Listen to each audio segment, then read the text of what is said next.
You walk into someone else's home and something feels different right away. The space is quiet, clean lines, open surfaces, nothing fighting for your attention. You didn't come here to relax, but somehow your shoulders drop anyway. Now compare that to your own place, the overflowing closet, the desk you haven't seen in weeks, the pile you keep telling yourself you'll deal with later. And it's not just physical, it feels mental, heavy, draining. Here's the strange part. Some people feel calmer with less, while others feel uncomfortable without more. To one person, empty space feels like freedom. To another, it feels like loss. So what actually separates these two minds?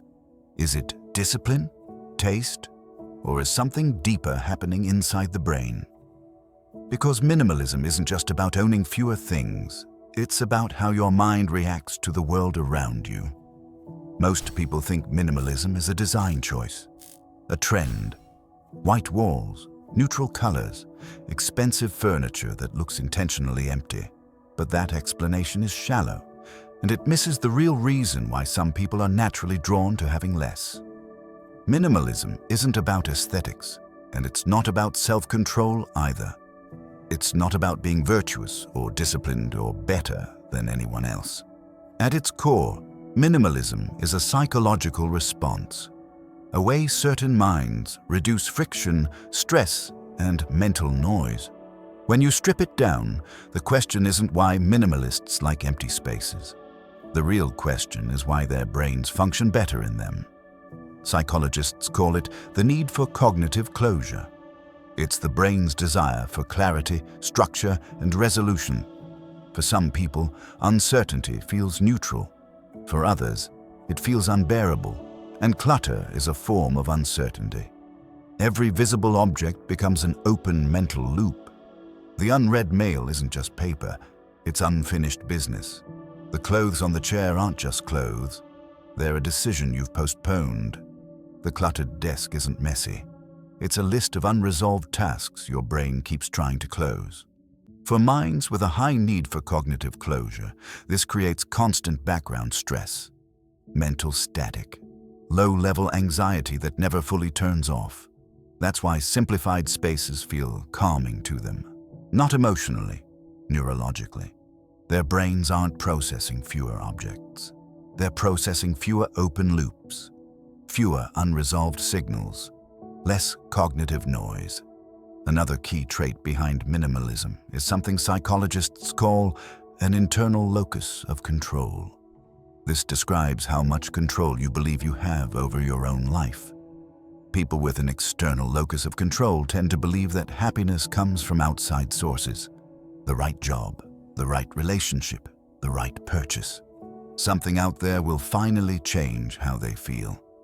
Minimalists usually think the opposite. They believe their actions matter more than external circumstances. They don't expect objects to fix their lives. They trust their own agency. When advertising promises that a new product will make them feel complete, they're naturally skeptical. Not because they're immune to desire, but because they don't outsource their well-being to things. Research on consumer behavior shows that people with a strong internal locus of control are less influenced by trends and social pressure. Owning less means having less to manage, less to maintain, and fewer external forces pulling at their attention. For minimalists, simplicity reinforces a deep sense of autonomy. Psychological research consistently shows a link between materialism and lower well-being. When people place too much value on possessions, it's often because they're trying to compensate for something missing internally. Status, security, or self-worth gets outsourced to objects. But minimalists tend to operate from a different foundation. Studies by psychologist Tim Kasser found that people who prioritize material success are more likely to experience anxiety, dissatisfaction, and fragile self-esteem. In contrast, those who place higher value on relationships, personal growth, and meaningful experiences report greater long-term fulfillment. Minimalists intuitively align with this pattern. They don't use possessions to define who they are. Instead, their identity is built around what they do and who they share life with. Travel, learning, time, connection. Research by Van Boven and Gilovich shows that experiences create more lasting happiness than material purchases. Minimalists aren't denying themselves pleasure. They're choosing a form of pleasure that lasts. Not everyone experiences their environment the same way. Around 20% of people have a higher sensitivity to sensory input, meaning their brains process sights, sounds, and stimuli more intensely. For them, a busy environment isn't just distracting, it's genuinely overwhelming. In a cluttered room, every object competes for attention. Colors, shapes, and unfinished tasks all demand mental energy at once. Brain imaging studies show that visual clutter activates the stress response, increasing cognitive load and reducing the brain's ability to focus. For sensitive minds, this isn't a preference, it's a neurological reaction. This is why minimalism often goes far beyond physical possessions. Minimalists tend to simplify their schedules, reduce commitments, and create predictable routines.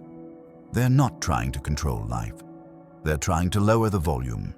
Minimalism becomes a way to create calm in a world that constantly overstimulates the nervous system. Minimalists also tend to think differently about time.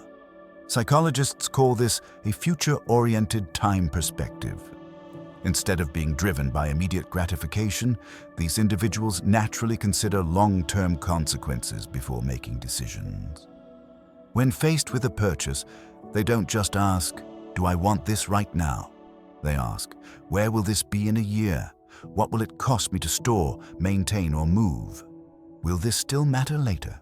That pause changes everything. It creates a mental filter that stops accumulation before it starts.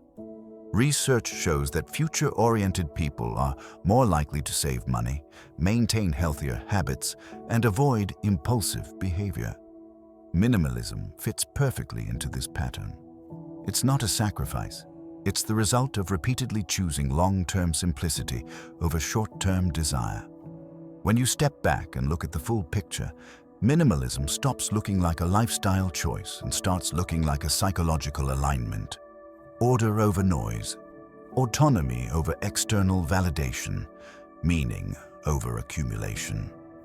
For certain minds, this combination creates clarity, calm, and a sense of control. But this doesn't make minimalists superior, and it doesn't make non-minimalists wrong. Some people's brains thrive on variety, abundance, and stimulation. They find comfort in collections and energy in complexity. That's not a flaw. It's a different wiring. The real takeaway isn't to own less. It's to understand how your mind works and design your environment to support it, instead of constantly fighting against it. If this perspective resonated with you, pay attention to what your environment does to your mind, not what it's supposed to look like. Awareness is always the first step. If you enjoyed this video, you'll find the next one even more interesting. Subscribe, leave a comment with your thoughts, and I'll see you in the next video.